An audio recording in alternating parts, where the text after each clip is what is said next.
Simpson. And Japan have gone absent without lead. This is Whitmore. Hall and Gale both available. It's still Whitmore. It is the Reggae Boys who take the lead. Ball chat.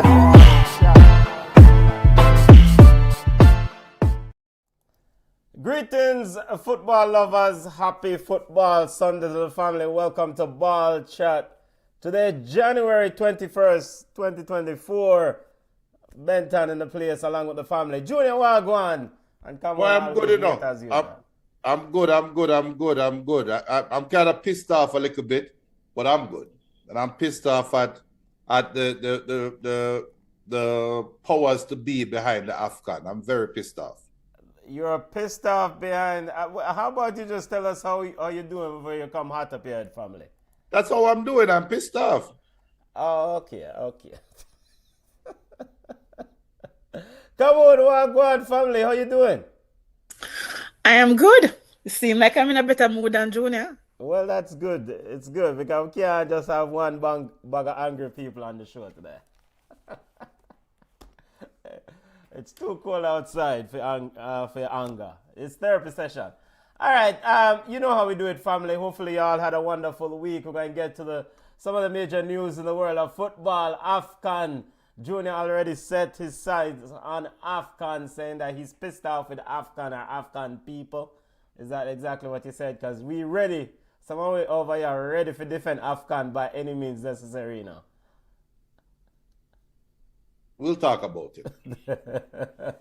We have AFCON roundup on the week that was in AFCON, African Cup of Nations. We have EPL, limited schedule games. We're going to look at the results in this weekend's EPL action. Racism, again in the Scudetto. What is new? We'll discuss AC Milan versus Udinese and the ramification or potential whatever, if there's any solutions. We'll also discuss Jose Mourinho finding new work, looking for new work, or taking a vacation. Jose Mourinho officially out at AS Roma.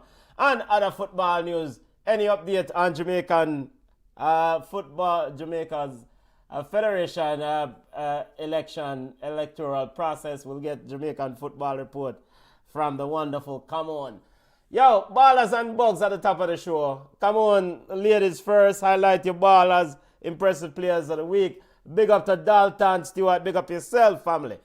Come on, ballers of the week. So for me, my ballers are Arsenal, of course, especially Martinelli came on as a sub late in the second half and had a brace.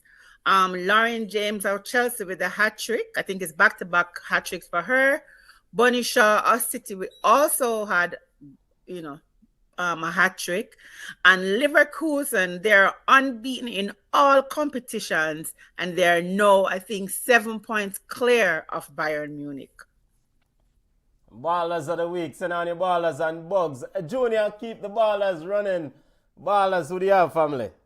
You know, I kind of have the same ballers as Come On, but I'm going to flip it. So we'll talk about the bugs later. But yes, I like what Leverkusen is doing, and it cannot go unnoticed. Arsenal came out, took care of business. Liverpool came out and took care of business. Even though it was a draw, I like what Sheffield United did with the 2-2 draw against West Ham, the fight that they had to fight back. And I eat that. I'm not no more baller. We'll soon talk about the bugs. All right, see there. Dalton Stewart says ballers are Leverkusen, Liverpool as per usual, 5-star general, and Arsenal. Even Dalton giving Arsenal a ball of the week. Ballers and bugs, by the way, big up to the family. Salute to all listeners. Apologies for not saluting the listeners on the front end of the show. So salute, big up to all listeners. Respect, thank you always for joining us. Someone just text me on 78 for big up the people them, of course. My ballers of the week, family. Ballers and bug segment. My ballers, impressive players of the week. The one, I have to give it to Thiago Manuel Diaz Correa. Junior know who we talk. The one and only Mr. Bebe. Sensational goal from way downtown for Cape Verde in the AFCON Cup of Nations game against Mozambique. Cape Verde, the Blue Sharks, shock of the tournament so far, already made it to the the round of 16. So we have to give them a ball after week. Have to give them a ball after week. And big up to Almeria fans and coaching staff for keeping it together. Because Jano, I would have war Real Madrid. So the ability to hold one's emotions, ball after week to Almeria players for keeping it together. All right, Bugs of the week, family. Unimpressive players of the week. Come on, who you have? All right, so I have to give the first big bug goes to Ref Javier Alberola, if that's how you pronounce it. He was the referee for the Real Madrid versus Almeria game. I don't know. I've been arguing all day with people. I'm not argue with them no more. But it was just blatant robbery, for Real Madrid. And I know the player that came, I forgot his name, he came out and said that it seemed as if they did not want us to beat Real Madrid. Real talk. And I know he's going to probably get sanctioned heavily for that, but it was just ridiculous. So he is the biggest bug of this week. Bayern and Tuchel. Listen, I think Tuchel days are numbered. There's no way on earth you should lose to Werder Bremen. Even draw, but not lose to them. And then the entire referee crew in the Brentford and Forest game. We're going to talk a little bit more about that in EPL Roundup, but the entire referee crew should get bugs too. So, Real Madrid versus Almeria, Tuchel and Bayern, and the referee crew in the Brentford versus Forest games. Those are bugs for me. Ballers and bugs. In fact, CMV and we probably should just give a ball after week to Werder Bremen for winning at Bayern Munich first time in 15 years. So, don't know. Big up himself. Dalton Stewart says bugs. VAR for not asking the ref to look at the screen for Kluivert tackle on Diaz. And Palace figure the Emirates and lay down like a skettle. Crystal Palace gets a bug of the week from Dalton. Bugs of the week from you, Junior. The mayor of Udine or whatever the hell that city is called, I don't really care. But we're going to talk about the racism that happened in the AC Milan game. The goalkeeper was called a monkey and was chanted against, right? And the mayor is so tone deaf and so blind to come out and want to give and say, I'm offering the goalkeeper an honorary citizenship. Now, if you are white, and I don't want to go political, but if you are white, now I won't say non-black, if you are white or a white supporter, or if you are like Nikki Haley who don't believe that racism ever existed in America, if you are that stupid, then you're going to see that as an honorary gesture. I don't. What that is telling the whole world is the mayor don't think there's anything racist about this city.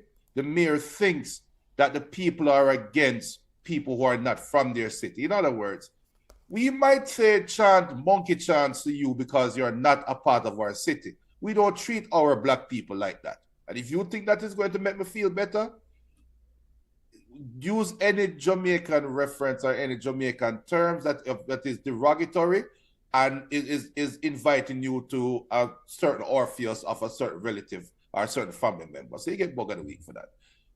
Tuchel get bug of the week. The man is literally destroying Bayern Munich in front of our eyes. We sit down on this show and laugh at Trippier. Laugh at Trippier every week. And Tuchel come out and say, and Trippier, the people come out and say, we have an agreement in place to go to Bayern Munich. I mean, how stupid, whoever is, we know it's not Oliver Kahn, we know it's not Bierhoff. Who the hell is behind this signing is an idiot, and for Tuchel to even be behind is a bigger idiot. So Tuchel, I agree with come on, bug of the week. I know somebody, the other bug just slipped the star. Oh, Hurricane, you're not get bug of the week, but you're salt. You're not winning no title. You leave Tottenham for go Bayern for go win a trophy, and the first year everybody said guaranteed trophy, and your coach has said nope, no, you're not getting no trophy this year. Leverkusen down with it. Bug of the week. Alright, so yeah, bug of the week to Hurricane for bringing him saltness from for Yeah, but taking his Hurricane saltness from Saltless, Tottenham to Bayern Munich.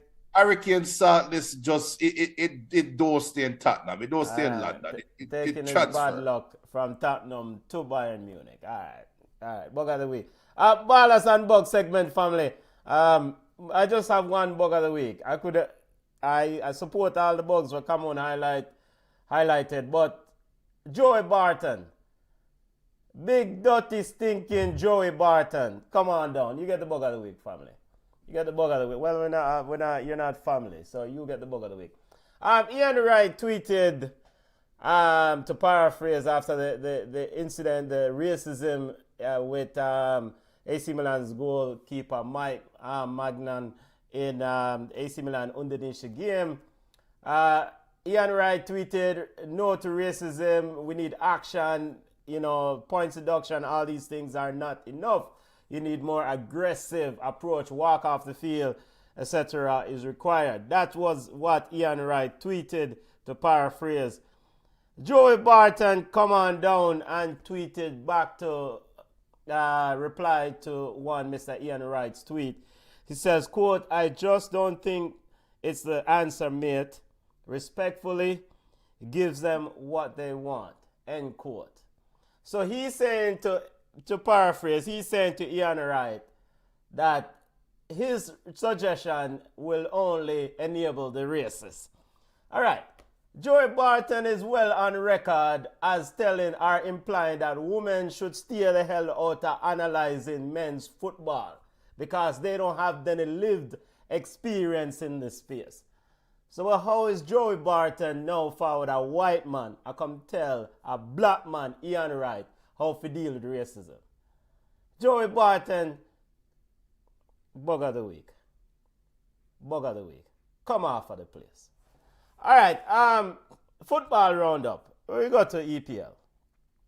And EPL run through is going to be quick because only a few games on docket. We're going to actually have a very good touch of different shows results this week because we have multiple different big stories come out of different countries and across the world. All right, main results this weekend. Liverpool batter Bruce. Bournemouth was the top of the table game. Big takeaway from that game, family. I mean, a lot of us didn't expect Bournemouth to really compete, but they definitely had a good run until Liverpool stopped it. Come on, your thoughts on this football game? Listen, I am going to go on record to say that I think Liverpool will win the English Premier League. Let me just say that. I'm going to put it out there so we can revisit this and laugh. The reason why I say this, people were concerned about the loss of Mo Salah.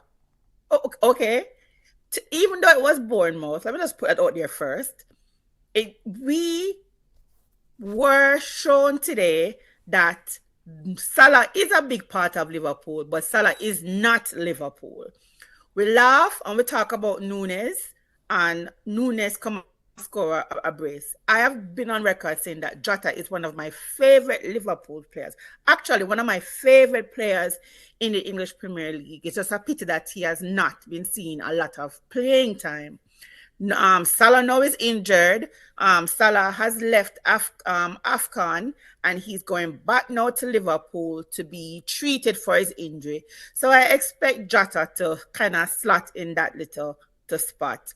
A 4-0 whooping today is actually a good result for Liverpool. So Liverpool showed us that, they are a second half team. I don't know if we want to stick to something like that because there's going to be a couple of games that they don't do well in the first half and they can't come back in the second half. But we have come accustomed to know that when they go in the locker room halftime, clock boxing everybody and it's a different Liverpool coming out. So a 4-0 result today was good for Liverpool, not necessarily expected from Bournemouth, but it just showed that Liverpool is not reliant on Mo Salah. Junior, come on, is saying, you heard what she said. She's handing, I don't know. I want to just make sure she's handing the title to Liverpool. Is that to be clear?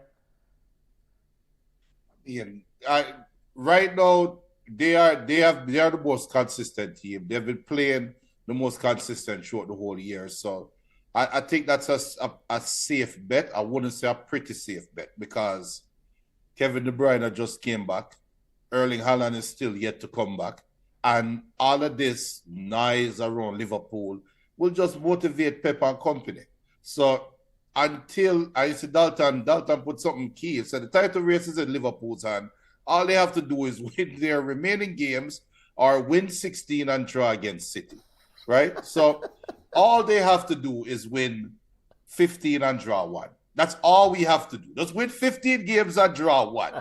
With all of the VAR complaints, with all of the teams that are struggling to stay up and is going to park the bus and play hard football, that's all they have to do, right? We've been saying that for the last couple of years for Arsenal, but Liverpool, I've said it before, Liverpool have the best front three in Premier League and best attacking. Salah is down, but he's only going... He can be back in what, couple weeks? So the time that he would have missed for AFCON, that's probably the only time he's going to miss, right? And he's actually going to come back probably even fitter, rested. So it might be a blessing in disguise, but Man City is going to have something to say. And I know it's only West Ham, but look at how lowly Sheffield played against West Ham. Those teams going to have something to say in this title race. Yeah, come on, make a big point. You know, I mean, like you said, it's a safe bet, but I mean, Liverpool is in the pole position. But ultimately, I was one and still one of those individuals that think that the jury's out on how Liverpool will do without Mohamed Salah. I will not say that they are definitely impressive without Mohamed Salah yet, because this is one game and against Bournemouth. So let's see how long this Mohamed Salah absence lasts. But most notably still, I must big up Darwin Núñez. There's a stat out there, I think Squawk stat or whatever on X tweeted it. I think Darwin Núñez has 10 goals and 10 assists in our competition, the first player in some milestone. And it's kind of sneaky surprised me because I didn't know this brother have 5 goals, much less 10. So, and then he has 10 assists. So, jury's out on Liverpool. Dalton Stewart says City defense is shaky. Big up to Reggie. Reggie says here, ball chat, ball of the week. Jesus Aroso of Osasuna. Winning goal, ridiculous winning goal from corner. A corner kick him scored a goal from way around corner. And he's also saying bugs of the week for Reggie. Sheffield Wednesday and Uninitiative fans for hurling racial abuse at black players. Sheffield Wednesday versus Coventry City. I think Jamaica and Casey Palmer was on the receiving end of some other monkey chant. So we bond them thing there. So we're going to see what happened to Liverpool. Other EPL news, notable news. Sheffield United and West Ham. Come on, this was comical refereeing. How did West Ham did not get a penalty at the end? And in actuality, in fairness for throwing away the game, we can't say why them shouldn't get it, but they deserve a penalty at the end here. I thought they did. Every week people tease me and whatever, and Junior already post the videos them and say my friend them. I mean, like, I take umbrage to some of those things because what are they doing? It should have been a penalty, and I don't know if he was thinking, oh, it's the end of the game. It don't matter. 30 seconds in, 30 seconds leave, right? If it's a penalty, it's a penalty. I mean, I just felt like they were robbed of a penalty. It was comical refereeing. This weekend, the refereeing, it is just disappointing. Really and truly disappointing. And what ticked me off is this. We understand if you miss it with the naked eye because you can't see everything. But now we have VAR. You can rewind, you can watch it, you can go forward, you can pause it, you can circle with the finger, and you still come back with the wrong decision. It's mind baffling. So I don't know. So I mean, like, it was just, I don't know Benton. I'm at a loss of words this weekend. Yeah, I can't we defend can't him this explain it. weekend. I can't defend him this weekend because it really this was off the charts. You know what? I hate to be that Junior is rubbing out. Well, not Junior is influencing me heavily here, and I think sometimes I have to wonder if there's some sort of some funny business going on with these games, because there's no way that an official can look at the evidence and refuse to change a call. And you can make an argument that the individual is so committed to his call and he can't wrong, and but that does not fly. I mean, that does not fly. I thought that I wouldn't be surprised a few years from now we hear some funny business going on with some of these games, because these calls don't make no sense whatsoever. Dalton Stewart sent me straight and pointed out we have got to check the stat. Big up to the stat crew, ball chat stat man. If you check this, he says that in actuality, Liverpool score more goals without Salah in the team. So he wants to make that clear. So the engineer and the research department are going to check that stat and then verify. Junior, West Ham versus Sheffield United. Big point for Sheffield United. Yeah, a huge fight back, and it shows again David Moyes' inability to close out a game. Yes, we can argue that they should have gotten a penalty. What was the call? I think he called a foul, and so the foul happened before the penalty. Yeah. So I mean, that is the referee's interpretation. If I was a West Ham fan, I'd be pissed off. If I was a Sheffield fan, I would say, hey, it's the right call. And if the call went the other way, if I was a Sheffield fan, I'd be pissed off. And if I was a West Ham fan, hey, the call went the other way, right? So it is to me, that was a bang play. To be honest. Now, where the referees don't have a leg to stand on is you have VAR. So if you have VAR, you can slow it down. Then it becomes now like, isn't it obvious that an infraction happened? Which infraction happened first? I don't. So all it shows, again, or I'll highlight what Dalton said. He said all Liverpool has to do is with 15 games and draw one. Games like these are going to be in their future for the Liverpool and Man City. So use this as a litmus test that we're going to have a very exciting last 2-3 months of the season. Yeah. But I mean, evidently, and big up to El Pistolero. El Pistolero replying to Dalton says, quote, they have to look for him every time they are in possession. They don't have to look for him every time they're in possession. The goals will be shared. This is something that he always have mentioned to us when Salah will be aware, is that the player will be shared the ball, because Salah is a brother who kind of dictate to everybody, say, yo, I mean, the general need to get the ball. Continuing our EPL roundup, other results, Arsenal needed an impressive result. Got it against, first and foremost, was Arsenal impressive against Crystal Palace? Come on, or was Crystal Palace just bad?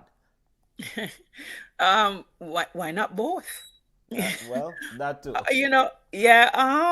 Listen, Arsenal did enough yesterday to kind of silence the naysayers. Let me just say that five goals, regardless of whoever you're playing against, is still impressive, right? And Arteta making the substitution that he did brought on Martinelli. And Martinelli scored 2 goals in 2 minutes. Yes, that shows you that Crystal Palace is bad.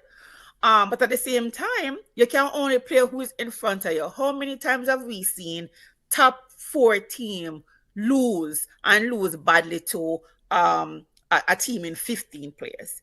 So I have to give Arsenal the prop. I have to give Arsenal them prop. They're still in the race. 5-0 was impressive to me.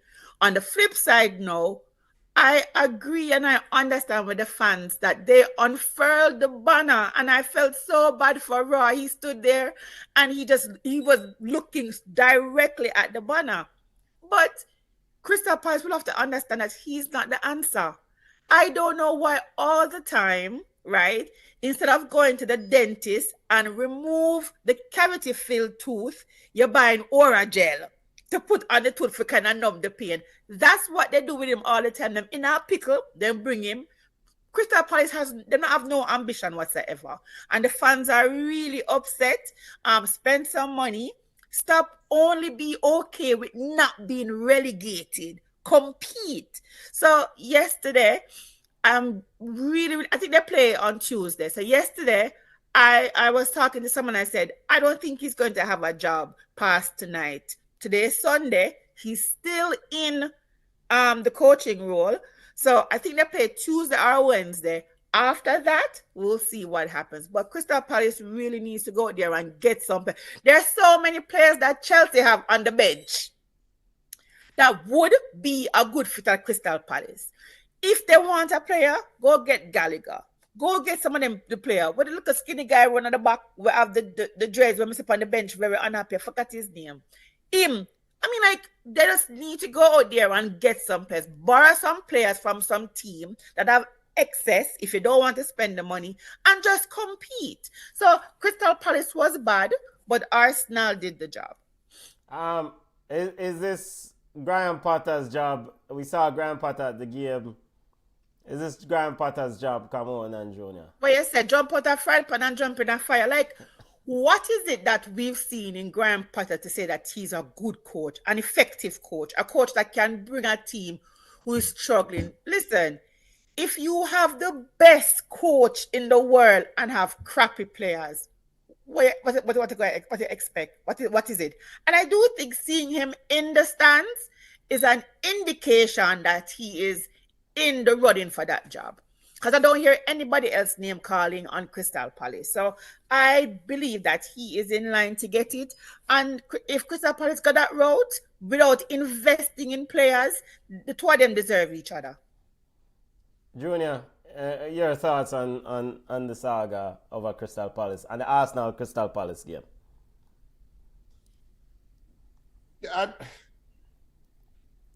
I think that game is more fool's goal if you're looking from an Arsenal perspective. Because now Arsenal fans are going to come out now and expect that they're going to score 3-4 goals on a regular basis. And I don't think that's going to happen.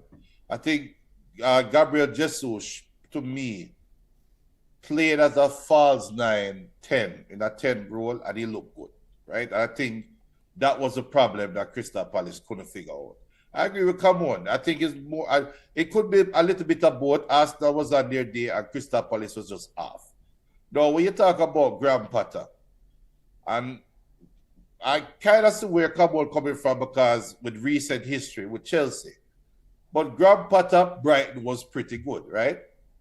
The problem I would have with having a Graham Potter at Crystal Palace is, so why get rid of Patrick Vieira? When are we now going to say, if not the coach, it's the players? When are we going to know hold players accountable, right? So I agree with Cabo. You have to go refresh the squad.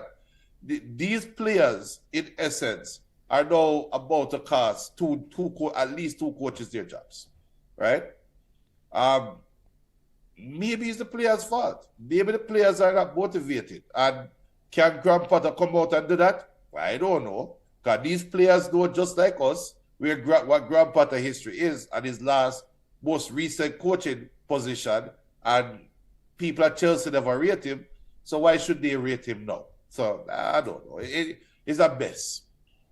Other notable news before we leave England and look at other major news in the world of football. Ivan Toney made his return, his long-awaited return as captain, and wore the captain armband. Come on, he says, quote, "It means a lot. Before I left my house, I thought we are winning today, and I'm scoring. I made it happen," end quote. Ivan Toney has been very vocal about, I put the words in my mouth, but almost indicating almost like an itch for leave if the right offer is on the table. Of course, he was suspended for betting or gambling on football games. Does Ivan Toney stay with Nottingham, with Brentford this window, or essentially your thoughts on his return? I don't know where I expect the man for say. I left my house this morning. I thought we were going to lose. I left my house this morning. I thought I I'm wasn't going going to to say score. nothing. Go and go play No, that. he must say something because look at the fanfare that Brentford roll out for his return. Captain armband, banner, music, dim the light, fireworks. The man of the moment. Listen, I don't think Ivan Toney will leave in this window. What was it, 100 million? Homeboy put on him head or something like that. He was saying Ivan Toney is more than a goal scorer for us. So he's in the shop window, but not for January. So he's more than a goal scorer for us. He's a great person, a great team player, a great individual. So no, I don't. They need the help. They need everything to stay mid-table this season. But I do think if he continues scoring, stay out of trouble, then Ivan Toney will definitely go to a club in the summer. Don't know if it's in the English Premier League or if it's somewhere else. He has said it out of his own mouth that he wants to play for a big club. At the rate Chelsea and Manchester United are go, cross off them because them are a big club. This 2 years now, they're not big clubs. So I don't know where Ivan Toney is going to go. I don't know where he's a good fit. Manchester United could use him, Junior. I mean, like, you don't need help scoring. I mean, he could be an upgrade to Rashford. I don't know. But Ivan Toney will not leave Brentford this window. He's got probably over the summer if he continues to score. All right. So big up to Adrian Rogers. Big up yourself, family. Go ahead, Jonah. So this Ivan Toney thing, I was going to give either him or their GQ coach or just the whole Brentford Cup bug of the week, but I don't have any confirmation. This whole Ivan Toney story stink. It stink. It stink like John Crobati. It stink. It stink like stinking toe.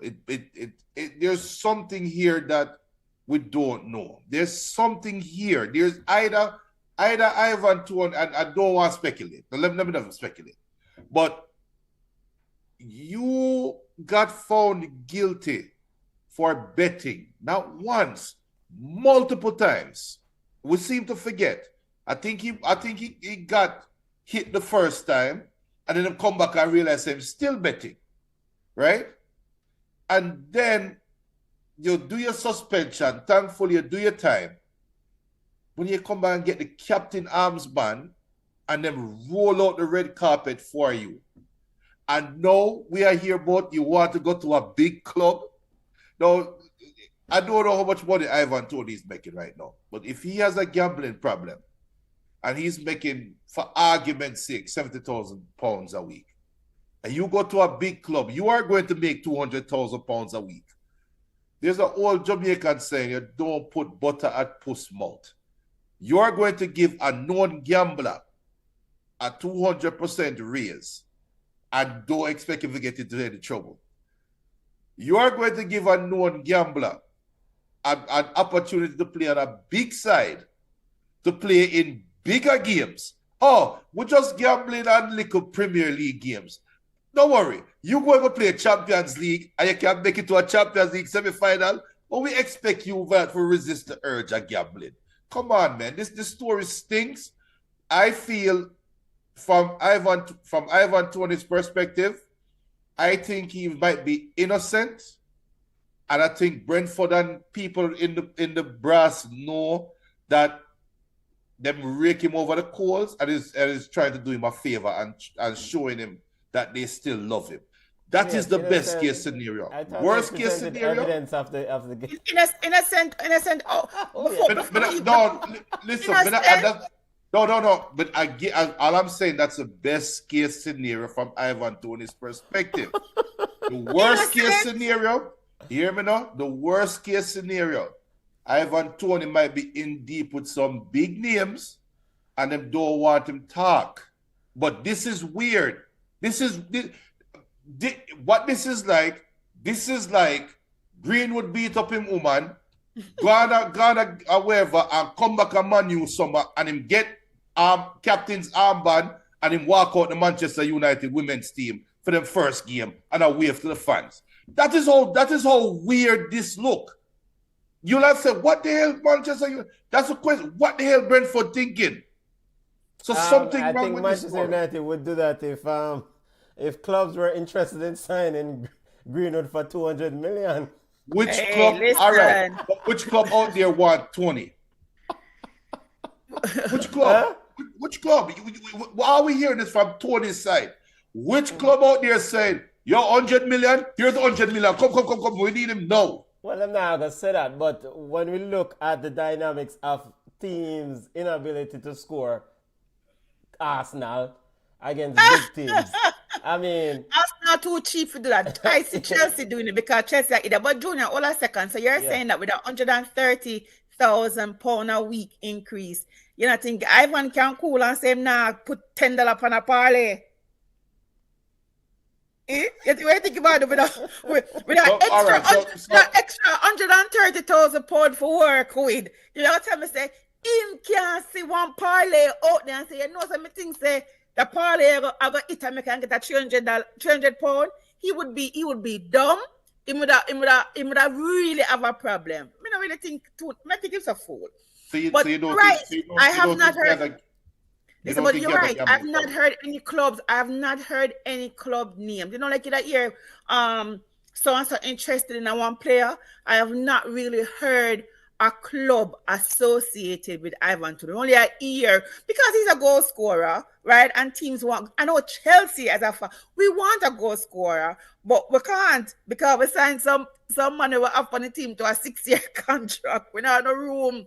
Right, but there are teams out there that would need the services, but they're not in a lot of teams outside of the Man City and the Chelsea and maybe the Man U that would pay 100 million. I think Man U could pay 100 million. I think them learn from Hurricane. Not Hurricane. Where your boy name? Where me? Come on. Where boy name on the back? Harry Maguire. Come on. I mean, nobody is paying big money for a troubled player. Nobody. Nobody. The 100 million. What do you mean? What do you mean by trouble, though? What do you mean by trouble? He may have an issue, Junior. It may be a disorder. It might not be a trouble. It just needs time to come. I think Daniel Sturridge had the similar issues when he was at Liverpool, and he went to some sort of mental health services to help with the addiction. That's the word that I was looking for. Oh, I'm sorry. And so when he left Liverpool, he went to Real Madrid? But did he go to Barcelona? But then he got to his highest level. But Ivan Toney not injury prone like storage injuries. Storage injuries. No. Injuries mash him up. Injuries mash him up. Injuries mash him up. Don't bring any other dynamic. Daniel Sturridge had an issue and got it fixed and went to another team. Did he go to a bigger team? No, but the rebuttal argument to your point about bigger team, if you compare Brentford to Daniel Sturridge being at Liverpool is the bigger team. So if Ivan Toney can get into the space of a big team like a Liverpool, then because Daniel Sturridge is, according to the reports, there were reports that he was, slipping $10 on things back then. Hold on. But hold on a second. Let me ask the next question. Let me just ask this. If England calls up Ivan Toney the next competition, Junior, where it's like he's going to be England's sweetheart. So clubs are going to run him. I think what it's going to tell us if Ivan have a chance at England is if him on a scoring tier and him don't get called up to the national team. Come on. Very good point. That is a big if. And you know what? Ivan Toney, I do have a gambling problem. I probably is the least gambling person in the world. I'm willing to put up my house at auction that Ivan Toney is not seeing England squad anytime soon. If Raheem Sterling that is playing constantly cannot see the England squad, how the hell are they going to bring a gambling black man into the England squad, a striker, when they don't have Hurricane and company? Hold a second. Raheem Sterling is Jamaican and he plays on my team. But let me stop you right there. What I mean by Raheem playing constantly, but he's not consistent. Raheem has not been consistent. Raheem will play 2 good games. The third one him to pure stupidness. Right? So let us not say that. And Junior, we have seen Harry Maguire ride the bench, don't get minutes, and yet him are the first person here. Yes, he come up on England team sheet. So let us see. Listen, will see. If Ivan Toney was a foreigner, I would say yes. But Ivan Toney is not a foreigner. If it was a Suarez, him done. I mean, like done. When film contract run out, that's it. But Ivan Toney is an English player, darling, because the whole of yesterday was Ivan Toney. I went in teeth and rub out the foam and move the ball and then come talk about, you get 1 yard to move the ball. No, you don't. Even though he did all that foolishness, it was still bells and whistles. It was still the Ivan Toney show. So I disagree when you said that Ivan Toney has not been redeemed. Him redeem. I bet you say him forgot counseling. The 8-month ban, he had to do some counseling, some some things. And for them to come back and give him the arm ban, them know something where we don't know. Yeah, what they know is that they have to prop him up because they tried to get rid of him. But it's all right. It's all right. I will remind Ono about this if statement. No. If Ivan Toney get called up for England. If. Next year, right, so our summer. When him out get called for England then. So we're not do this 5 years from now. You have Euros coming up this year. All right, so Euros coming up. You bent on your wicked door this before summer window, before the window open. You have Euros this year. You have World Cup qualifications. You even have practice games. But the stipulation is that if he's scoring, if he goes on a scoring tier, I think what Camon is saying, if he goes on a scoring tier, and what equates to a scoring tier, him score 15 goals. Mm-hmm. And not just 15 goals against bug teams, 15 goals against reliable competition. Gareth Southgate will have him in the squad for this big tournament. Is that accurate, Camon? Correct. All right. Was Ivan Toney a 15 goal scorer before he had one good year? Well, put him a penalty. Right. So we're talking about I'm sorry. I'm sorry. I mean, we're just looking at the future. Me hear you. We're looking at the future. We hear you. And to be fair, Ivan Toney has served his time. So now he's done his punishment. So why would you not, if he's going on a tier, why would you not allow him to be in the squad, Junior? All right. So again, though, the if statement, I laugh at that if statement because that if will never come. Okay. All right. Moving on. Big up to Adrian Rogers. Adrian says, give thanks, family. Bless up, blessed. Love to each and everyone. Big up. Always love.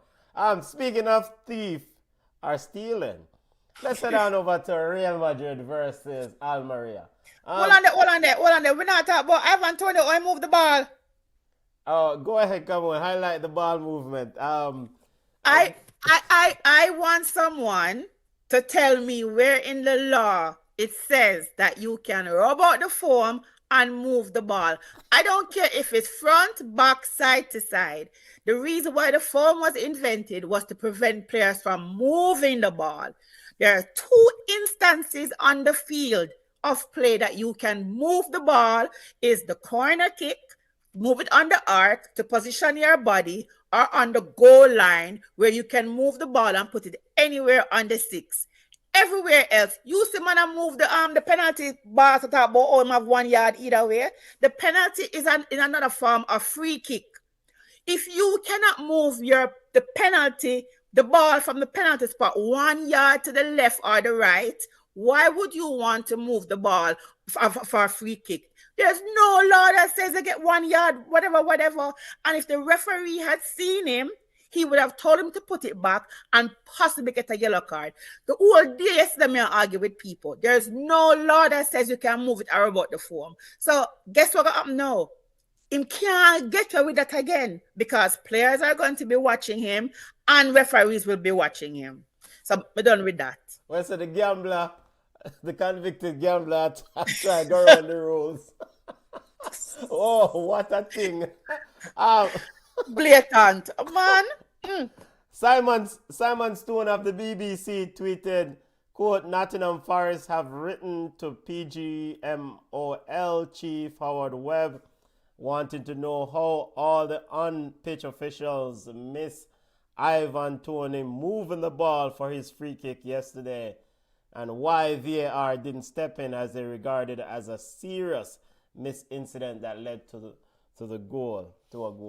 So, end quote. So, Forest submitted a request to the PGMOL head Howard Webb to get some clarification. So, watch the space.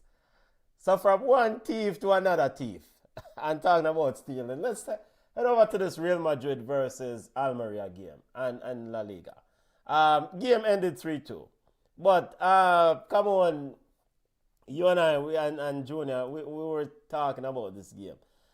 How, Almeria led 3-2, led 2-0, and somehow Real Madrid came back and won this game 3-2. Come on, there were some questionable calls in this ball game. Please highlight these things for me, because I can't. Listen, the only goal was the question about the last one, where them give how much minutes, 8 minutes of stoppage time or so. That was the only one that wasn't question. Come on now. All right then. No. Let me say the third goal for Almeria, you probably can say it's a foul. Hand in face, right? Okay. Let us take that away. So it's still 2 whatever. I just don't understand how Vinicius Junior's ball was not a handball. And today I shared an illustration where the hand start where it says no, and remember you can't put it up. So there's this illustration where it shows you where on your arm is a handball and where is not a handball. Yes, you can, the shoulder part is not a handball, but once you go down past the shoulder, it is a handball. You don't have to touch your elbow. It is past the shoulder, right on your arm right there. So for your bicep there, that is a handball. And you could clearly see where Vinicius Jr. used his hand right there, sir, and use him and flick the ball. And what ticked me off is this. You say you miss it, Mr. Referee, which is understandable because he was really sandwiched between 2 players. So you could have missed that. But VAR, you stopped the game. The guys in the VAR booth, they looked at it. They said, we're not sure. You go over and look and you come back and say it's a handball. Come on now, man. Blatant robbery. I mean, like complete and utter robbery. And even the print tick me come off. on, the image is up, Thanks to come on for supplying us with the image. Our own referee, of course, the image is up, so you can, the family is seeing the image, and for the audio listeners, you describe it quite well. For the Ball Chat podcast listeners, you describe it quite well. But for the video viewing audience, you can see the image up. Come on, continue. Right, so you can definitely see where it says no handball for there, but wherever, if you touch anywhere on the red part, is a handball. And the fact that he used his arm and guided the ball towards the goal, like, come on now, man. I understand we want a competitive league. We may want Real Madrid to win, but you can't do that when millions of people are watching. There's no credibility to the league whatsoever. And the coach, he was one of the calmest. Could never be my boy, Jose Moreno. Table would have pitched over, why would have broke, security would have come through, because that makes no sense. It was blatant robbery today for Real Madrid. And the Real Madrid fans are coming at about, because you're a Barcelona fan. No. I like good football games. Me no love man, me no love team. I love football. So I call a spade, and it was ridiculous. They allowed Real Madrid to come back into the game, and you were right, Benton. May I just walk off my pitch because you play your heart out and you still lose. But then come off my pitch and fall for the game and on the game. It probably would have brought more attention to what was happening on the pitch. Madness. So can I bring some objectivity to this? Yes, the images for all the ball chat viewing audience, the video of the handball is running now. For the podcast listeners, you won't see it, but you will hear the description. Junior, go ahead, family. I am all for the old time archaic handball rule. I blame the referees and whoever changed the rules, whoever is behind the rule changes. I blame them for this problem because the old time handball rule, the ball lick your hand is a hands. Yeah. It done. We don't want a conversation. And now you're going to have some smart ass that are going to come up now and say, well, if you have that rule, then what's going to stop a striker from just scooping the ball and hitting the ball off the player's hand and getting a penalty? Well, what that will show me is that you either never played football as a youth or you're young. Because back in the day, that would have been called an indirect free kick. It wouldn't be called a penalty. The indirect free kick. And you'll have the great event when you have all 20 players in the box. You have a wall at 8 man. And you have 2 men set up over the ball, and one to put the ball, and the next one blast it and beat somebody on the wall or kicked over the bar and will play on, right? That's that simple. Now, I'll play devil's advocate.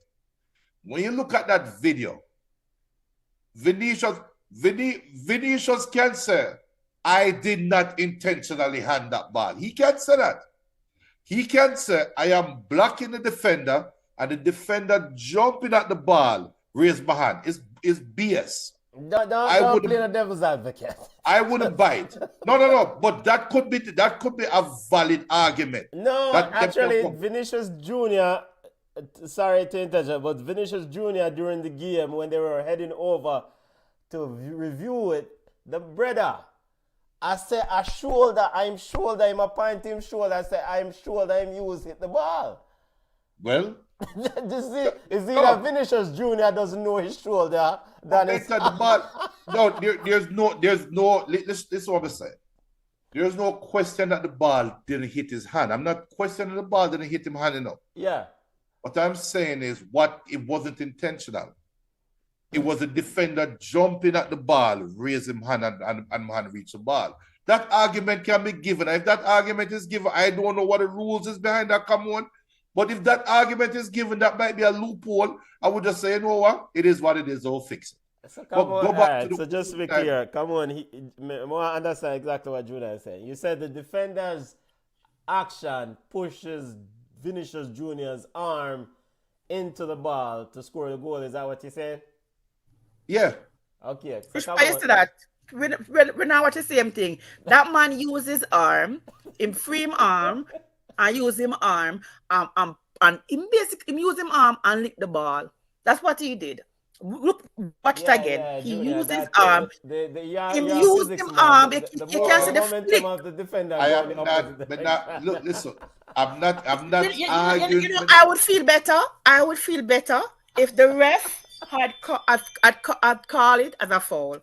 The two defenders. Don't play devil's advocate, No, listen. But not argue with it. Listen, I feel better if him say penalty or whatever because the two defenders them a song with Vinicius. I would have feel 110 times better. Yes, you could have. Yeah. I said it earlier. I said, "Is that a girl game?" Yeah. And Marco said, "I am sexist," but people ref the two games them different. The girls them get away with murder, but you can't do this in our game. And I keep saying, I get it. Referees can't see everything. But there's no way you go back and stand in front of a monitor and you look at it and say, this man never deliberately end up. Come on now, man. If you have to be fair, and let us be fair. Real Madrid, they were playing themselves back into the game. There was momentum. right? If he had allowed the game to play out, maybe would have gotten a very good game. But he messed it up. And I cannot defend them. I would not even argue. Junior did message me today and say, your friend, I wouldn't even bother respond. I'll just leave it alone. Come on. You have famously said many times on this show that you cannot judge intent. Junior, that man used him on and flicked. All right then, okay. He never intended to flick the ball with him arm. It just happened. Fine. Rule it out. I can't believe say you move like Cape Town. You play a devil's advocate and debate this one. You just the man the ball. I am not debating it. I am not debating. But just show you another perspective. Don't show the other side. We don't want to see the other side. Actually, what Cameron said about a penalty, he could have called a penalty on the second defender grabbing Vinicius' arm. But to actually go to the VAR booth and see that and then come back and say a goal, no, sad. This is why I can't bother with La Liga. I can't bother with it, brother. No, because when you watch a game like this and you saw these sort of incidents occurred and you hear about the history of Barcelona paying off referee, assign referee officials, and Madrid paying off, I mean, you have to wonder, like, how is this fair competition? Yeah. You have to wonder. Now look at Almeria, man, them didn't even have a chance for a game start. What do you mean by they don't have a chance for the game start? You're up 2-0. You mean have a chance in games? You know, you see man them give all hand goal. A volleyball the man a play. You're up 2-0. Junior, you don't see the man a give hand goal. You're up 2-0. I want to hear. Look, all right, yes, you feel slighted. And I agree with but not disagreeing with him. All right, you see the penalty. Real Madrid got a penalty. And the Hustle jump on the back. Hustle, the Real Madrid striker, jump on the back of the defender and use the defender's shoulder to essentially ascend, right? And so he hit the ball down. The defender now trying to jump and trying to get some. Hustle hit the ball and the ball hit the defender's hand. The referee see a penalty. I mean, but you could also call a foul. So we talk about 2-0 up. But that's two foul. But the other, you could either one Rudiger. Rudiger was also on the other dude's back. Yes, and Rudiger was also. Two. So exactly. So there were two, and being on his back impeded him from clearing the ball. Like it is. Listen, I may be a lowly referee, but that was just, it was crazy to me. You cannot be on a, Junior, how many times have we seen that where a player is on a man's back? All right then, this is the second time I have seen it. Arsenal and no. Benton has been on a player's back. Benton has been on this show and said that the call went to the guy that is more aggressive. I'm just waiting to say that, we talk about the header over against Manchester. Oh no, I think it was a Man City game. No, the guy was more aggressive. That's why you can't call it against. But it's not just the header on that one, The header didn't score, It's a penalty. You have Rudiger around the corner. Pretty much a fight, brother, But I will never. And what the referee looked at, he could have looked at the player, Junior. Sorry, he could have looked at the player and said, "Okay, I nullify these. I mean, there's an advantage and infraction on both parties," and moved on. But the man looked on the player and said, "Penalty." How can you look? There's a no-win situation at that point, because if you come back to me, I'm Carlo Ancelotti. You come to me and say, look, there's two infractions that happened going both ways. We're going to nullify. Carlo about that. Because Carlo is biased. The entire Real Madrid group is biased. You cannot go to a La Liga official. You cannot go to anybody that knows football and say, look, We had two infractions that happened, they nullified each other. I would say, no, the hell they did not. One infraction is a free kick from inside the box to go the other way. The other infraction is a penalty. How the hell you nullify a penalty? Well, you're not gonna really say nullify. You clean up your language. You said it's just people competing for ball. Let's move on. But that's what you just said. But 1 second. What happened first? The jump on the back, the jump on the back, and then the push, and because he had to be on his back to move his hand. Which infraction happened first? So this is why Cameron is the referee and not me, no. Hold on. Junior, answer that question. Junior, I get it. I get what you're saying. No, you don't get it. Come on. I get what he's trying to say, Junior. But in terms of infractions, we have to figure out which one comes first, and that is why we see advantage being given. He had to be on the player's back, right, to move his hand towards the ball. Which infraction was first, the foul or the handball? I think the infraction that Benton is talking about is Rudiger's infraction. Forget Rudiger. Forget Rudiger. So in one instance, one player out jumping another player is legal, but in this instance it's not. What do you mean by out jumping? You're on the player's back. Is it a foul or not? Who got up first? Look, me the business. I don't care. I know my side. It is because but Junior, you have to answer. Is a player jumping on a player's back a foul? Anywhere Come on. We have been on this show. No, I want to say it was Lindelof, and I want to say Benton said, yes, even though the picture clearly showed a man having hand on the man's shoulder, so I think it was Van Dijk or whoever. Yes. Even though that is clearly there, I am giving that guy that's out jumping the defender the benefit of the doubt. Yes. If it's the same thing, why Benton become the standard? No, forget Benton. Benton no sense. Because that don't make no sense. Forget Benton. Me and you have a conversation. Today in the game, the player on the players back, the Real Madrid player on the Almeras player back, is it a foul or not? I would call it a foul. Okay. All right, then which infraction came first? On the player's back, so him move him towards the ball. At that point, it mutes everything. It's a foul. I would call it a foul. So we are going.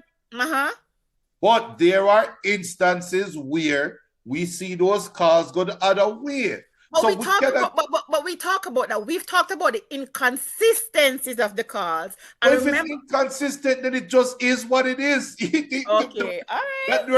That referee decides him not calling that foul. We can't kill him for it. And if he decides about call the hands, it is what it is. That's just where refereeing is right now in football. It sucks. I agree. That's what I'm saying. I'm not Manchester United game. So what? Is it the same referee that ref Man United? No, but that is the problem. That is the inconsistencies in football. No, with that, I have no problem. If to be honest, if I am a coach, I have a defender. No man's not supposed to climb the back.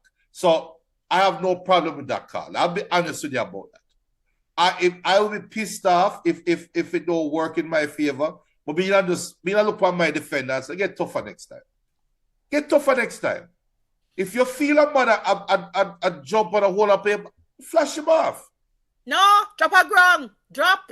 Well, if you drop, you can drop. You can do that too and run the risk of the referee going like this to you. Okay, I would listen, and I'm going to say this. There's so many times when me play ref, he's fall next time. Give me something for call. Right. You know, you stay on your feet. You're okay. You're fighting through it. But if he's on your drop, right. And I tell them all the time, give me something to call. If him the drop a ground, cause him spread off on him back, 50-50 call. I would rather you do that. See the one Shavli come out and say, it's going to be very difficult to win this league. Barcelona not in no pressure of thought there because ref tea for them too. There are things that we can't control. Everyone saw what happened today. So you know what people have to start do? Score 5 and 6 goals upon Real Madrid. Make them fight them way back.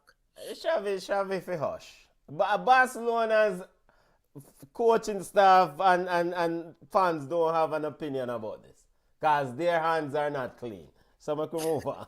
Because, hey, Maleko, you say Barcelona fans, Katru, you know your fence right there, though. Hey, they don't have no. All right, moving away from La Liga. That was pretty much a major storyline in La Liga. But we have touched this racism issue in Serie A many times. Nothing. I mean, we can't. What's new? What is new and what to do? Not. I mean, come on, Andrew. Is water wet? Is water is water wet? This is we know it's and we always ask the questions. We always say, okay, you know what the league is like. Why are you going there? You know that the league don't like your color. Why are you going there? I just don't understand. I am a little bit shocked with Sheffield Wednesday. Yes, racism is everywhere. But Sheffield Wednesday have about 18 black men on them team. So for you to come out now and be racist against Casey, it's like, what is going? It's like, what? So the black players on Sheffield Wednesday need to take a stand and just put a message out there that we will not tolerate this. But Italy is a different ball game. And we see it. I can't remember how long now we not hear Lukaku say anything. But that man is like a lived version of what happens there. Why are you going there? It's not going to change. They're not going to sanction the fans because they want the support in the stadium. They want the fans to buy jerseys. What is it that you want the people on the outside to do? Just don't go to their league. Make them get the one and look like them. We're not that great. And make them build them league. I don't understand why you're going somewhere that they don't want you to sit at the table. So, yes, I feel for them because they go there. But at the same time, I'm not sorry for you. If I know that my job is run by a man who is related to Hitler or he's one of those people who don't like black people or don't like immigrants, why am I applying for a job there? Is the people in place? So water is wet. And when the mayor come out now and talk about, oh, it's going to make him out. To do what? What is that going to do? You can't change the fans' perspective, right? You can't change how the fans feel about this man, his color. It is ingrained in them. So why are you going to their place where they can treat you like you're less than? Come on, man. Go your yard, man. You go ahead, Junior. Go ahead, Beta. Go ahead. You know, Junior asked a question. Many of us asked the similar question, and I've always answered that question with the point that there are some black players or players of color who are of Italian hereditary and cannot leave. You know, you have some black players in Italy who are in that league and in that society. So Mike and Lukaku and these players bringing light to an issue in our society hopefully can change it. But that being said, I am not so convinced. So I am starting to move on to the point or the position, why do you even bother playing football in this league? So why do you even bother play football, period? And look, racism is bad. That's the biggest understatement. I'm being captain of this, right? I'm not trying, and let me just put it out there. I'm not trying to write it off. I'm not trying to give an excuse. I'm not trying to give a reason, right? A monkey chant on the field, we know what it means, right? But the people who chanted those monkey chants to the goalkeeper, I don't want to mess up his name, he's a French goalkeeper. If those people were to see him at a restaurant tomorrow, what would they do? If those people were to see him on the side of the street, what would they do? So racism, we know the negative connotation of racism. I think to fix this issue, we need to look at it through a realistic lens. The racism, the racist attack or interpretations that we have at a football field is different than what Emmett Till went through. It's different. It's completely different. You have people that are black on the home team, and those same fans support those players. So do they hate our black people? No. They don't like black. They don't like the opponent team. They don't like the opposing team, and we are trying to figure a way to get into your head. And one way to get into a black player's head right now is pull the race card. And it takes a very low human being. It takes a piece of SHIT to do that. You really have to be low to go that far to win in competition. But unfortunately, that's human nature. That's what some people will do, right? I've always said this. To get rid of the racism tropes or whatever, remove the oxygen out the room. Don't give it any attention. You, the black goalkeeper, if I go to Italy tomorrow on vacation, you think I'm going to put in our group chat, yo, we can't believe it, the Italian brother do a monkey chant at me. I'll be the biggest idiot in the world. Like, dude, you went right into the monkey cage. Why you going to the monkey cage and vex that them chanting monkey chants at you? You know that's how the people are. So why are you so angry? Some other people. No. You see that right there, so now, Benton, that's where the problem is. It's not just some of the people. Italy is Italy. America is America. And I think the world will be better off if I look at every white man and say, you know what? You have the opportunity of calling me nigger, you call me nigger. And guess what? If I have the opportunity to call you cracker, I'll call you cracker. Let's respect those boundaries and keep moving. But let's not act like, oh, you know, some people is some people that. No, the unknown, the fear of the unknown is best to respect the fear and not act ignorant to it. Because every black player that go to Italy, every black player that go to Russia, they know what the risk is, and I guarantee somebody in them family say, you really go over there to play? Them say, you know what? Yo, we can't handle it. But in the spirit of competition, while you are so focused on your task at hand, you get thrown off by those monkey chants. And you never know how you'll react to it until you really experience it. So take, for example, Onana. Onana is the biggest idiot goalkeeper in the world right now, right?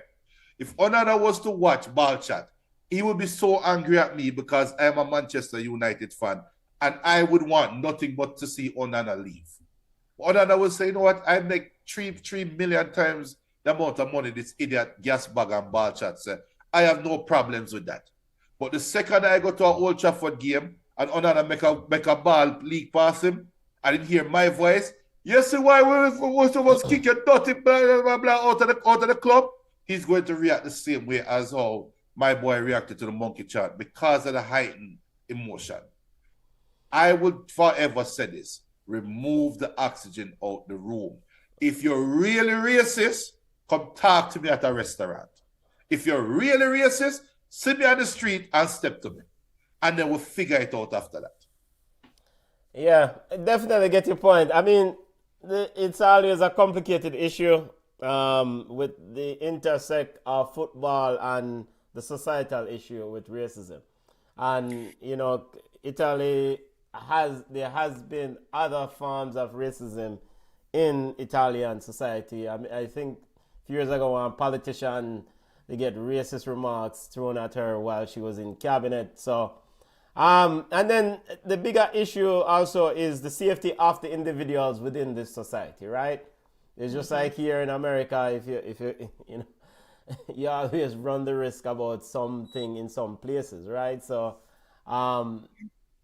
people supposed to be able to exist wherever they want, Chad. And ultimately, but of course, in some society, the safety and the well-being of the individual is at higher risk. I don't know how to fix it. And Well, Infantino said, well, he's calling for teams to be forced to automatically forfeit a match if their supporters commit acts of racism and cause abandonments.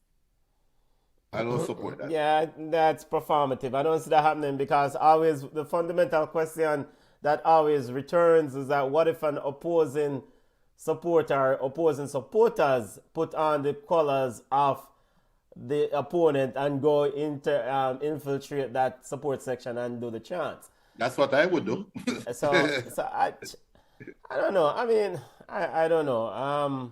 I do get the point about the Dani Alves treatment in Villarreal years ago, where Dani Alves got the banana and ate it, and then went on and demolished Villarreal in the game.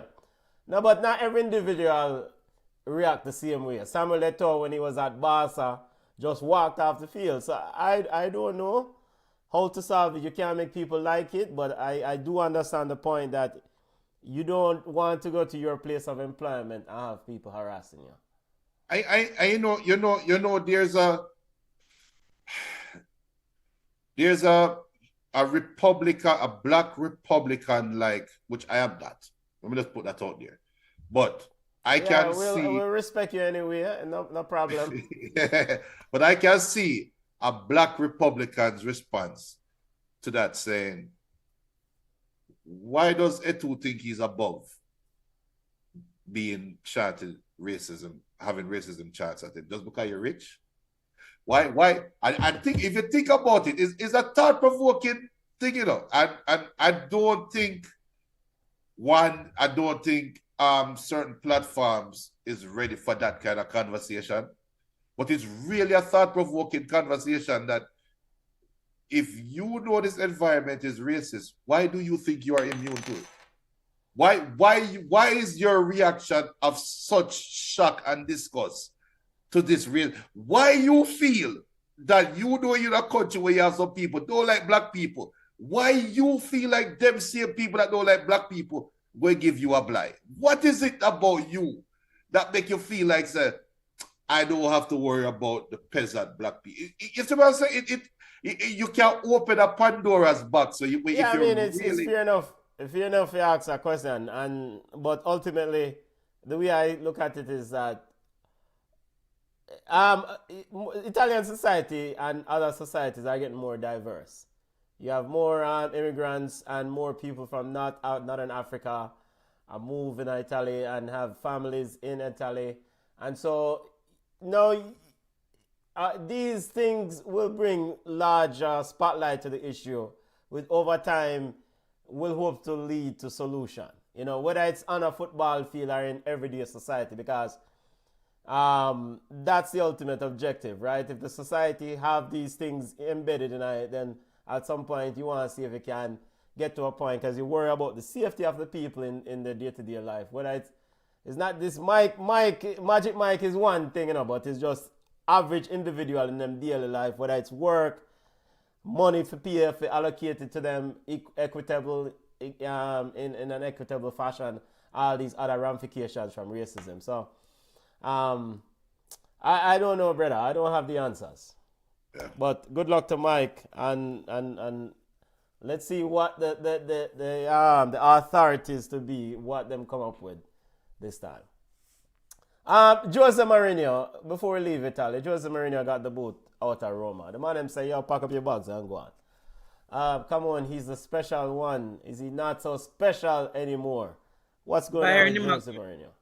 Bayern him go. Go where? Bayern? Why? Yes, a too slow over there. I'm sure people in players. You know, say too slow over there make history, but not in a good way. You know, Sister Trippier has been one of the worst players in the English Premier League, and too slow by him. That's a damn good call. That's a good. I think I did saw a comment. No, me no know. Yep, that's a good call. That's possible. Definitely. The special one will not be out of a job for long unless he wants to be on vacation like Potter for 9 months. But I see Bayern because those Germans don't play. Yeah. When was the last? Verde Bremen has never beaten them in 15 years. Yeah, 50? yeah. Okay. Okay. Romania Right. and them you then a whole wholeness them they don't they don't play. They don't play. So but more importantly though, is Jose Mourinho losing it as No. a manager? No, I mean, like, losing what? All right. Look, Losing what? read. Since Jose go Roma, read the stats. Come, I know you have the stats, and those fans are so hard to please. But even with the new coach, did you see the love that he got in this? Even though them beat the team to the 2-1, but did you see the love that they got in the stands? See if we can find Jose Mourinho stats for him go Roma. It's not a failure. I just I don't understand.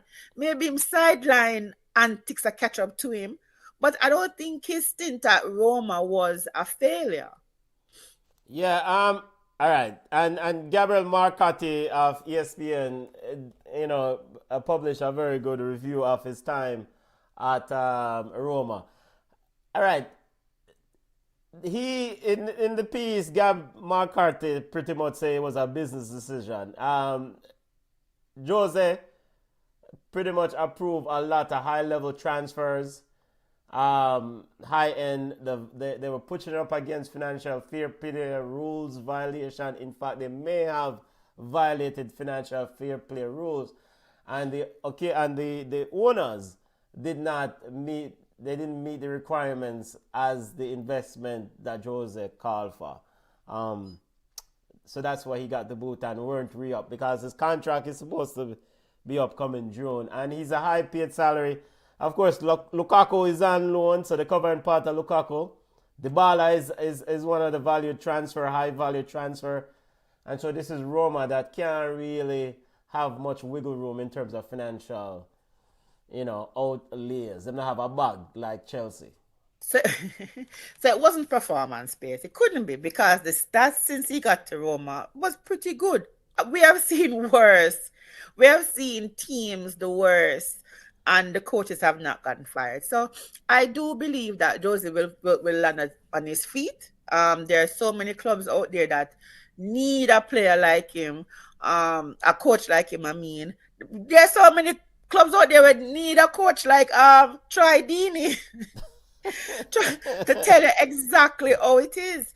So I think he'll be okay. Because also they didn't even make Champions League No. under his tenure. And isn't that the ultimate prize when you inject so much money? They won the what? Conference League? It's the ultimate prize, but not the only prize. That's not the only trophy. Yeah, but you need money. You need money, and Champions League is the big cash cow. And Jose Mourinho, in his tenure there, according to what I've big up to Swiss Ramble, an accountant that follows the finances of these teams. He outlined the spend, and big up to Fabulous, the man himself, Fabian, who highlighted this also. Him say, yo, Jose Mourinho spent a bag of money at Roma, and they did not achieve the ultimate objectives of getting to Champions League. All right, but you know what? This is the problem with and I've said this a couple of weeks ago, and I'll say it again. There's a problem with especially having teams with American owners, because Roma's owner is an American billionaire, and he doesn't know football. And why is this not? Why is this about America? Fabio Capello was critical of the decision, or the way the decision was carried out. Yes, because it is not a football decision. But look, Roma's biggest player ever is who? Francesco Totti. Roma, during Totti's reign, had also Daniel De Rossi with him, right? Yeah. Is this team comparable to Francesco Totti's team? The answer is no. So how the hell you expect better? How you expect better if you want to say it is because of the decisions being in players that were brought in, fine, that's a legitimate argument. But it cannot be performance based if you don't have a history of winning a bag of titles like that, and you don't have any players that is surpassing Totti or De Rossi. So how the hell you expect better performance? It is money football. It is asinine. Roma is the goal should be pack the stadium, have a team that plays to the society or to the environment that they are from. That should be the goal of every football team. Not everybody is going to win a championship. If you have the infrastructure of winning a championship, you can't win a championship. So when a big order come in now and say, you know what, the Italian Serie A is very lucrative. I'm going to put $1 billion in, and I want to go to the top of the mountain because I want to recoup my money and I want to invest my money. So what does top of the mountain look like to me? Oh, in America, we all talk about winning championships, so let's win championships over here. Idiots. But all right, I think this is a low-hanging fruit with this thing. Now, big up to the family. Regarding, I think this is the American bashing and the Europeans easy with the bashing. Easy with the bashing for the American owners. Big up to Carl Lake and Ted Bowley, because he must spend a bag of money over Chelsea. According to this article from Gabriel McCarthy, I'm going to quote it directly. He said, Roma lost 184 million euros, $200 million in 2020 to 2021. Then 219 million euros, $238 million the following year. That is Mourinho's first year. The record losses in 2021 to 2022, when they were among the biggest net spenders in transfers in Europe, meant they breached the financial fair play rules. Right. So, them hire Jose Mourinho to do a simple job. And he take it on. Yeah, him inject the life in the city and him brought the fans them out and them love him. But ultimately, this is a money business. And at the end of the day, you spend 238 million and you spend a bag of money. And where is Jose Mourinho's Roma, our former team now? They're what, 6th, 7th in the Scudetto, not even near Champions League? So is it Jose Mourinho alone that the report said Mourinho and his coaching staff has been terminated with immediate effect, right? So walk with me on this. Yes. It's not Jose Mourinho spending the money. Yeah. He has his people that's I want this caliber play, this caliber, that caliber play, right? Yeah. What we are seeing right now is we are seeing the beginning of a corporate bill tightening. In redundancy, the buzzwords in America when they talk about bringing down costs, cutting costs, becoming more efficient. So all of you players out there, hear my words and hear my words well. You guys are next. There will be, I'm telling you this, I foresee that Mbappe is the last big contract. After that, we're going to start seeing money getting cut for players. They're cutting back on coaches now because of money, you know. There's not performance. They're cutting back on coaches because of fiscal decisions. The players are next. It is coming. I'm telling you right now, we're not wasting about 300 grand a week salaries because these teams are going the way of corporate America and they are trying to cut costs. And eventually it's going to get there, I promise you. He also said that Mourinho's countryman Thiago Pinto generally helped him execute the transfer deal. Pinto is part of, I think he's a football director there at Roma, along with Jorge Mendes, the super agent Jorge Mendes. So Jose Mourinho knew the decision, the landscape of things he was going in at Roma. As long as he got to decide transfer targets. So he handpicked these players. In fact, it's because of him why Dybala ended up at Roma. It's because of him why the Chelsea bug ended up at Roma. You see me? I say, but as noble as Jose Mourinho wanted it to be, and as great as aspiring and as excellent as a coach he is, he did not fulfill the mission. And the mission is, brother, we need to make some money. We need to reach Champions League. Fair enough. But remember, I said it. Players, you guys are next. Yeah, players are next. And come on, yeah, you're right. He might end up at Bayern Munich. He's still a top level coach, but maybe a coach shouldn't have all these transfer powers because then, you know, big up to Luca Michi and the Roma family who don't mind Jose Mourinho going on the road. Josie and his crew won't be out of a job for long. Seriously. So we're not worried about him. But Roma started off well. They won 2-1 today. So let's see. Hope they get what they want. Big up to Ajay. Big up to BM. BM says, come to Jamaica, Mourinho. Yeah, that one thing, man. When you forget to Jamaican Football Report, a long time we're there to discuss football. You know. Ajay says Liverpool only lost one EPL game. The season was through bad refereeing decisions. Chelsea will finish 7th. Manchester United has no ambition. City relegated due to financial fair play penalties. Arsenal kiss me teeth. He also says Mourinho is obsessed with winning, and if he's not getting what he needs to win, he's going to be a spoiled brat. Jose doesn't care about the club's pocket. He just wants to win trophies. Him get where he want a Roma and him never win. So, all right. AFCON before we go on my yard. Quickly. 1, 2, 3, come on. Before we go on my yard, I got Jamaican Football Report. AFCON. Run with it, come on. Your thoughts on AFCON and what you have seen this week and what you're looking forward to? For me, it started off poorly, but it has picked up. The Senegal versus Cameroon was a good match for me. I never expected Cameroon to lie down and take 3-1 from Senegal. It was so bad. They had Etu out there talking about nobody want to put their lives on the line for Cameroon. I say, basically the man must say, them man are not born, yeah. You know, it was just crazy. Iraq beating Japan 2-1 was also a shocker for me because Japan is the team. So that was really crazy for me. So it started off poorly, but Iraq beating Japan, so you're going over Asia Cup. Oh, sorry. I'm going Asia Cup. My bad, very from my notes. But yeah, so Senegal versus Cameroon for me.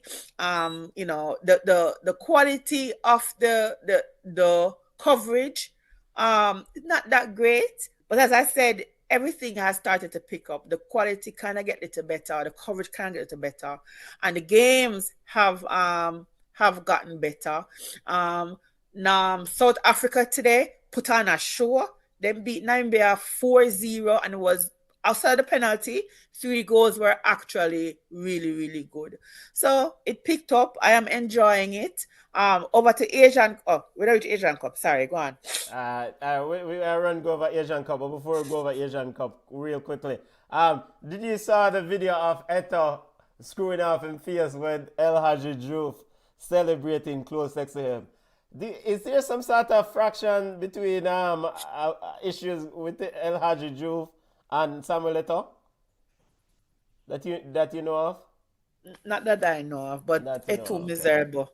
All right. And Alou Cisse, Senegal's coach, was reported to be hospitalized. Any word on his health?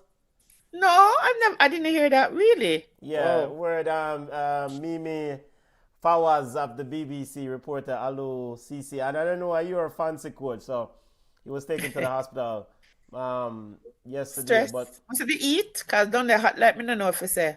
Maybe it is. All right, Group A leaders, Equatorial Guinea and Nigeria tied on 4 points. Ivory Coast in third. The 4 best third place teams will qualify. Group B, Cape Verde on 6 points, book their place. Egypt on 2, Ghana on 1 point. Boy, Ghana is a straight bug side. Before I tell about the hold a second. I'm go wrong go look for him. He's back with the group after being taken to the hospital for stomach pain. Penta, nobody frighten me now, come and spooky that. Man, eat some bad fufu. Eat some bad fufu. You saying, Junior? He get some bad fufu. He get some bad fufu. Senegal lead Group C, 6 points. Guinea 4, Cameroon on 1 point. Manchester United will get by their goalkeeper real soon. Don't worry, Junior. Group D, Angola and Burkina Faso on 4 points. Algeria on 2 points. Group E, Mali and Mali's 4, South Africa 3, and Namibia 3 points. And Morocco and Congo, Morocco on 4 points, and Congo 2 with Zambia. Any update on what transpired between the Morocco-Congo clash today? Reports coach Walid clash with as a chancel member, the Congolese player. So it looked like a big war almost broke out in that game. Almost. You know, see, man, never know the man I tunnel. What? A big war. I mean, like a sanction supposed to go on. Referee supposed to get some red card down there. It's crazy. Yeah, Carl said they're gonna open an investigation. I mean, I know what to investigate. Yeah, but he was saying that he went over to shake his hand and was complaining about how unfair it was, and the man pulled him on. So, and raised or whatever, and then it's crazy. Made an obscene gesture, and then that's the anger just started. Everybody get mad. Okay. All right. Now over to Asian Cup. Quickly before we go my yard. We know the people them are wait for yard ballers report, and them can't wait no more.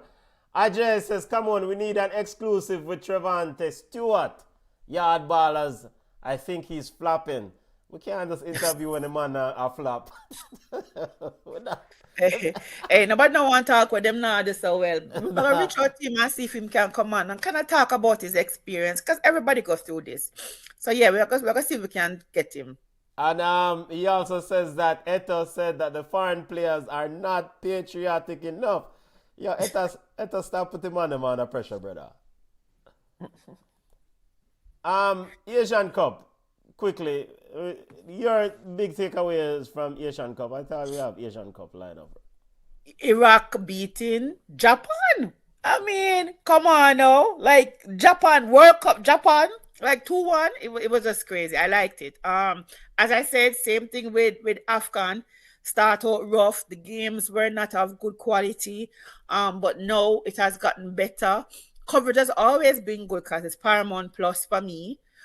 So I get up in the mornings and I watch it, but it's interesting. It's teams are doing well, and that's it. Yeah, Group A in Asian Cup, Qatar and China. Qatar 6 points, China 2. Boy, China have 1 billion people, can't get a better side. Group B, Australia 6, Uzbekistan 4, Syria on 1, and India on 0 point. Boy, India ain't gonna play cricket. Leave the football thing alone. Lebanon and Tajikistan on 1 point each in Group A. We have to big up people. We know say we have a whole heap of listeners at Lebanon, so we have to big them up. Group C, Iran 6 points, UAE 4, Palestine 1, and Hong Kong 0. Boy, big up Palestine. Boy, all the issues are going on Palestine now. Play some ball. Big up to enough, with families and loved ones in Palestine and Gideon, and you still have to play ball. Big up on yourself. Jordan leads Group E over South Korea. What's going on with South Korea and the president of the Yeonmin Son a fan club? What's going on with South Korea? Him score a penalty. Just leave him a warm up. Them escape because they want to warm up. Yeah, Bahrain and Malaysia. Bahrain on 3 points. And Group F, Saudi Arabia. Come on, and Junior, is this Roberto Mancini's chance to take Saudi Arabia to the hem of Asian football? They're 6 points. Thailand on 4, and Oman and Kyrgyzstan on the bottom with 0. Thailand and Oman's on 1 point. Listen, them not playing that good. I mean, I am still waiting to see some good football from them. They're just they've been lucky, but I just don't. Saudi Arabia look a lot better. I'll be that guy. They look a lot better. Who them play against today? Who them play against today? Benton. I have 2. They were down how many men? The other team. They played Kyrgyzstan today. And they were down 9 men. 9 men. They're down to 10 from the 9th and down to 9 from the 52nd. So, and them only score 2. I don't know if it's a language. issue, but Saudi Arabia did look a lot better under Herve Renard. Well, I mean, I know them not ready at all, but hey, top of the All group. right, Yard Ballers report. Time for go over we had Jamaican football. Come on, any major news on the Jamaican football front? Bonnie Shaw always are going to do her thing, but any other major news? No major news. Yard ballers, Bonnie Shaw with a hat trick. Casey Palmer was allegedly racially abused. Today, the Premier League so far, boring. Let me just tell you. I try. I tell you God almighty truth. I try to watch the game them, but them just merciful friend. Mount Pleasant, of course, won today 2-0. I'm sorry, 1-0 versus Treasure Beach. Listen, Treasure Beach, them need to just go back down a gully. Humber Lions and Dunbar-Olin, 0-0. Harborview, Verde, 0-0. Portmore put on a clinic versus Lime Hall. Lime Hall for go back down to, because them not ready, 2-0. So Mount Pleasant now is leading by, they're done 32 points. Portmore, 31 points. Second, Cavalier only played 14 games though, so they need one, they're behind one game on 30. Tivoli in fourth, Arnett in fifth, Dumberhole in sixth, and Waterhouse 7. Bottom of the table, as I tell you, Treasure Beach, Lime Mall. Benton, you're a Mullines. It's not Mullines. Okay. Mullines is 12. Mullines is in Mullines is 12, closing in on 10. this is a cousin on 12 on 10. Yes. They're 7 points. You know what? They're closing in on 10. Mullines is 12, closing in on 10. So Okay. All right. Well, they're 7 points out with a game in hand still. So the Premier League is not doing poorly. They're doing what they're supposed to do. As to Trevante, I don't know if Trevante was in the lineup today. Let me look. I don't know. I don't know if it was a good move for the young man. I don't see him in the lineup. Wow. Not in the lineup, and he's not injured. He played recently, got some minutes recently, right? I think it was in the Yeah, and he is not okay. The apologists, the people who always make apology for Jamaican players when they don't do well, they said that he's not fit. He's not been playing games, so he's not fit. So when he comes on the pitch, he loses the ball and he's not fit. So I don't know. I don't know if this is a good step for him. And his team is bottom of the table. They're going to be relegated to Serie B. So I mean, what is that supposed to be for him? I don't think this is a good move for him. He may need to go to a different team to get some minutes, or just tug it out and just hope.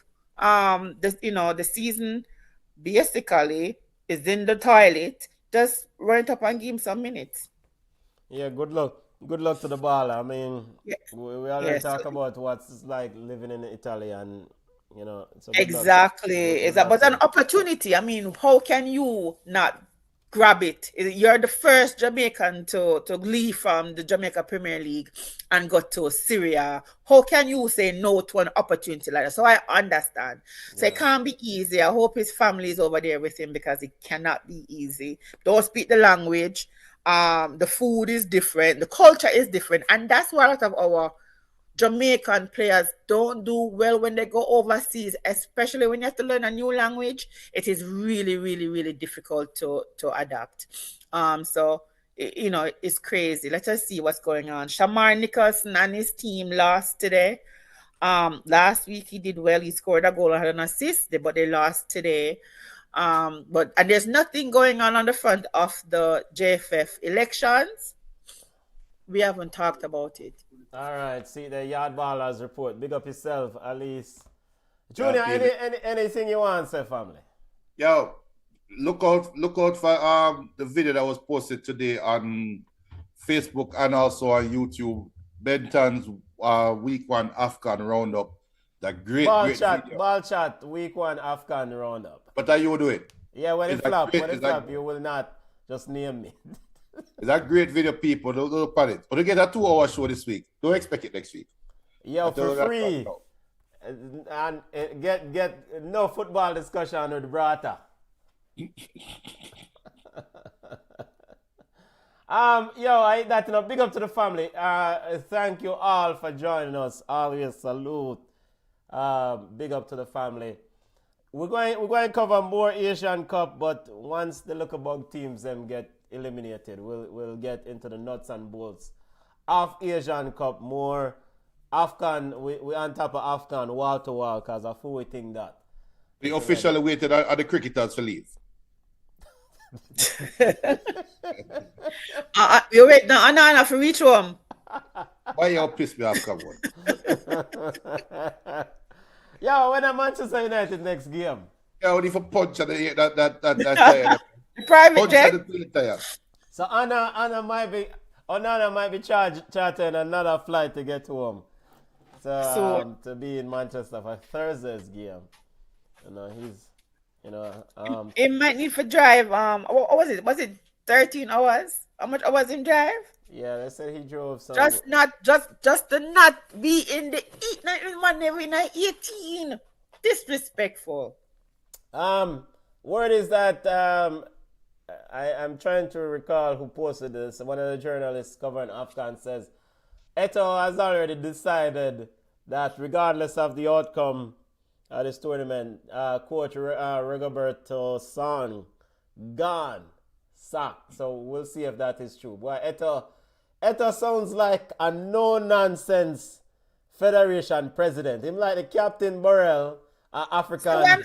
So why not go coach a team? Since he knows all and he can do everything, why him not go coach a team? Well, I think they would have get slap up. But if you watch the game versus Senegal, right? Yeah. Senegal wanted it more. I think Cameroon is out, and he may have a point because someone don't want to get injured, right? Someone now put them body on the line. So listen, just to have a tournament in the people them regular season of their club is stupid. And Klopp is so upset because look at it. Salah is not doing anything for Egypt and now him come back on rehab. Like, come on now.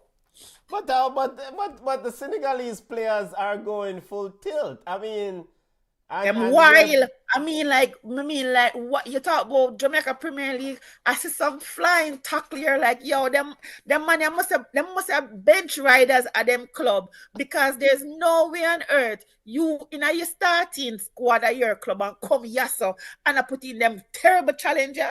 It's crazy, man. Entertaining but crazy. Look on my baller. Look on my baller, son. Son, him ride every challenge. Man jump over your slide, him jumping over those feet.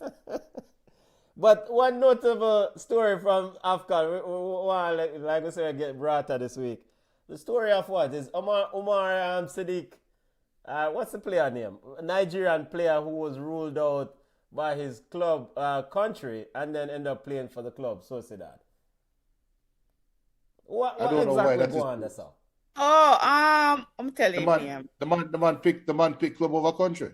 What more is there to say? So the country said he had some sort of muscle ACL tear or something, and then he ended up turning out for Sociedad the next year. Real Sociedad. Yeah. Yeah. So okay, how is there such a mismatch between the player because of Africa and Nova South? The country doctor said he was injured, and so I'm going to club to get rehab. And Real Sociedad doctor said, "No, you're good, you can't play." So what are you gonna do? If the coach asks the therapist or the physio, if the coach asks the physio, him can play, and the physio say, "Yeah, I don't see why I'm not a player." You can't tell coach you're not a player because the physio clear you. Yeah, he actually played today. Who are we going to blame? Who we going to blame? Yeah, man. All right, family, time for go my yard. Big up to all the listeners. Thank you so much for joining us. Connect with us on Instagram at Ball Chat Podcast. We're on X at Ball Chat 1. We're on Facebook at Ball Chat. Remember to subscribe to the channel, subscribe to the platform, tell a friend. Wall-to-wall coverage of football, doesn't matter where it is. We'll discuss it. We're gonna have call-in segment coming up soon, so those of you who don't like type, just get ready. Call-in, sure. Just don't cuss no bad one. Come on, Julia, we're gonna ruin the family.